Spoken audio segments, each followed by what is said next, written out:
Hola, buen día. Mi nombre es Juan Higuera, estudiante de Administración Pública de la Escuela Superior de Administración Pública, ESA. Hoy voy a hablar sobre las organizaciones complejas, un tema que vimos en el curso de teorías de las organizaciones.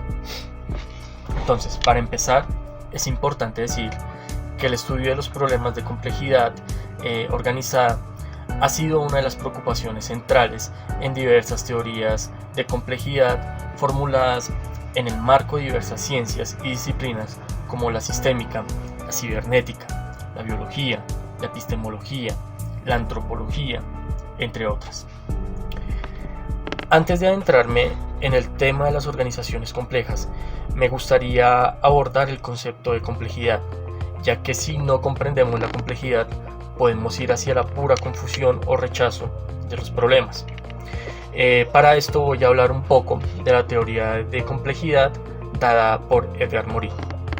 Morin dice que desde un punto de vista etimológico, la palabra complejidad es de origen latino, proviene de complectere, cuya raíz plectere significa enlazar. Dicho esto, entendemos por Morin que la complejidad a primera vista es un tejido de constituyentes heterogéneos inseparablemente asociados que presentan la paradójica relación de lo uno y lo múltiple. Morin también nos introduce en un concepto sobre orden y desorden, en donde indica que orden es todo aquello que es repetición y desorden es todo aquello que es irregular. Pero, ¿por qué es importante entender esto? En un universo en el cual los sistemas sufren el incremento del desorden y tienden a desintegrarse, su organización les permite reconducir, captar y utilizar el desorden. Ahora bien, recogiendo esto, llegamos a la definición de organización compleja, dada también por Edgar Morin, quien decía que una organización compleja es la disposición de relaciones entre componentes o individuos que producen una unidad compleja o sistema dotada de cualidades desconocidas en el nivel de los componentes o individuos. Debemos observar a las organizaciones desde el prisma de la complejidad. Debemos diagnosticar una organización en forma integral para así poder elaborar respuestas integrales y no simplistas. Debemos ser creativos al momento de resolver las emergencias que nos impiden la consecución de los objetivos establecidos. Una organización que tuviera más que libertades y muy poco orden se desintegraría a menos que hubiera como complemento una solidaridad profunda entre sus miembros. Por esto mismo es que la solidaridad es importante pues dentro de una organización compleja. Para complementar y profundizar más en lo que es una organización compleja, encuentro que un sistema complejo es aquel compuesto en forma jerárquica por unos subsistemas interrelacionados, cada uno de los cuales contiene a su vez sus propios subsistemas y así sucesivamente hasta llegar a ciertos componentes. Unos componentes que son elementales del sistema complejo y que presenta en todos sus niveles interacciones y retroalimentaciones de carácter lineal y no dinámico. En los elementos de cada nivel, en virtud de sus interrelaciones, emergen propiedades que no presentan ninguno de sus componentes de nivel inferior. Por ejemplo, nuestro cuerpo, el cuerpo humano vivo, está compuesto en forma jerárquica por diferentes sistemas y aparatos, cada uno de los cuales se compone de órganos, entre los cuales existen interrelaciones, retroalimentaciones de carácter no lineal y dinámico. En cada nivel pues aparecen propiedades emergentes que no presentan ninguno de sus componentes. El estudio de un sistema complejo implica entonces introducir las nociones de totalidad, jerárquica, autoorganización y emergencia, y analizar los fenómenos que se dan en él como derivados de propiedades que surgen de la totalidad y no son manifiestas en las partes. La organización tiene propiedades que adquieren valores y definen su estado.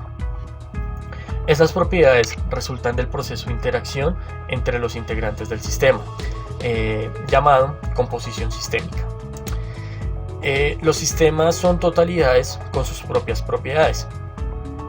El estudio de un sistema complejo implica entonces introducir las nociones de totalidad, jerarquía, autoorganización y emergencia y analizar los fenómenos que se dan en él como derivados de propiedades que surgen de la totalidad y no son manifiestas en las partes. Bueno, una organización es un sistema adaptivo complejo de carácter social conformado por seres humanos como integrantes básicos. Eso lo vimos también a lo largo del curso. Estos cumplen diferentes funciones en una estructura apropiada de división del trabajo para cumplir con la misión y los objetivos que tienen tanto el sistema como sus integrantes. La organización tiene propiedades que adquieren valores y definen su estado. Estas propiedades resultan del proceso de interacción entre los integrantes del sistema llamado composición sistémica. La composición sistémica no es una mera agregación. Los componentes interactúan, a la interacción genera estructuras complicadas y un orden nuevo. Los sistemas son totalidades con sus propias propiedades. La composición sistémica a gran escala produce por evolución emergente una alta complejidad. Investigando un poco, encuentro que las organizaciones son sistemas abiertos porque requieren y se encuentran en una activa interacción con un entorno complejo constituido por el medio natural, la infraestructura artificial en el que se encuentra la organización y el medio social en el cual éstas actúan. Este proceso de interacción, una organización va cambiando de estado con el tiempo y los estados que va ocupando son producto de dos factores. El primer factor es la dinámica interna propia de la organización, que conforme el tiempo avanza transforma el estado presente en un nuevo estado diferente. El segundo factor es la intervención de parámetros exógenos que alteran de manera predecible o imprevisible el estado de la organización.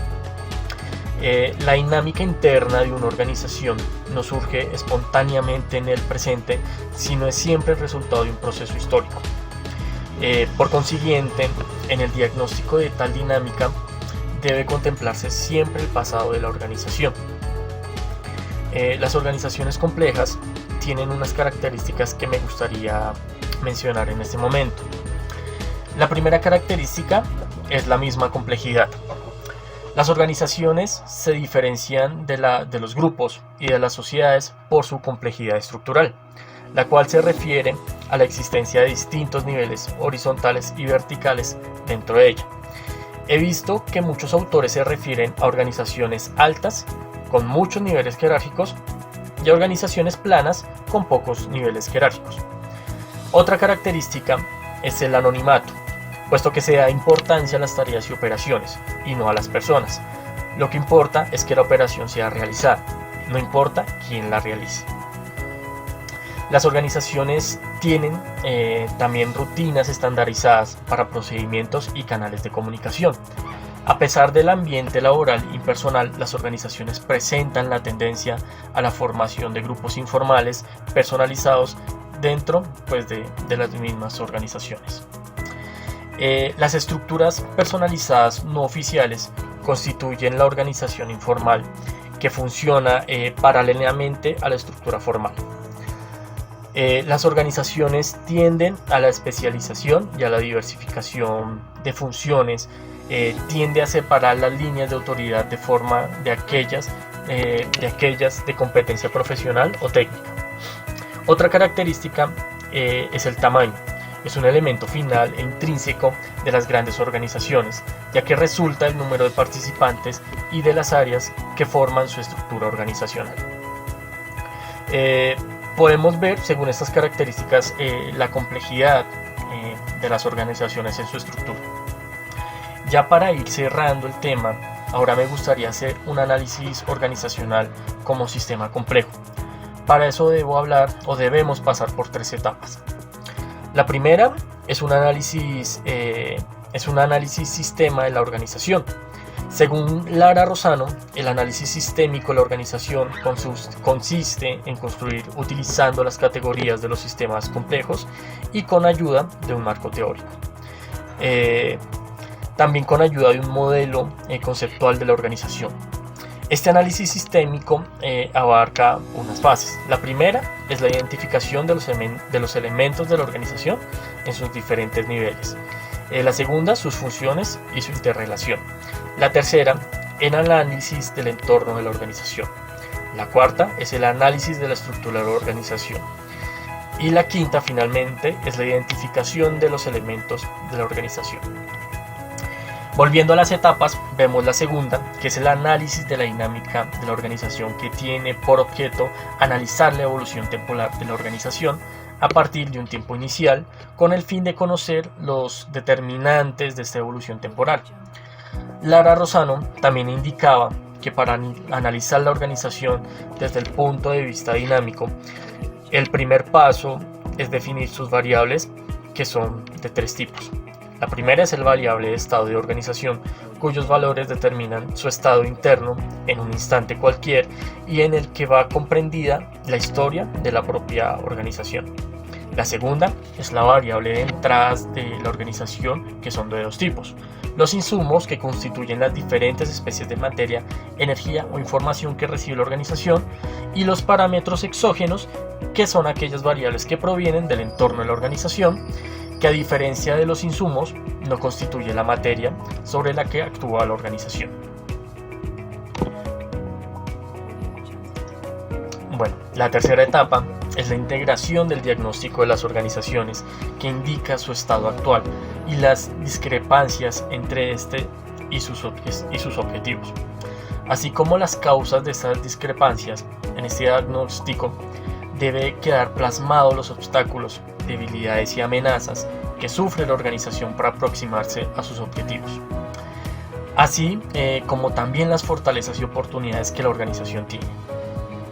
Ya para terminar e ir concluyendo, encuentro que dentro de las dinámicas de la organización se identifican diversos elementos que definen su complejidad, tales como sus atractores, sus estados caóticos, sus actores extraños, hasta la situación al borde del caos y sus procesos o intento de autoorganización, lo cual puede servir de base a modelos de simulación para explicar la dinámica de la organización y mejorar así sus procesos de gestión. Espero que este material haya sido de ayuda, haya sido también de su agrado, y pues nos veremos en una próxima oportunidad. Muchas gracias.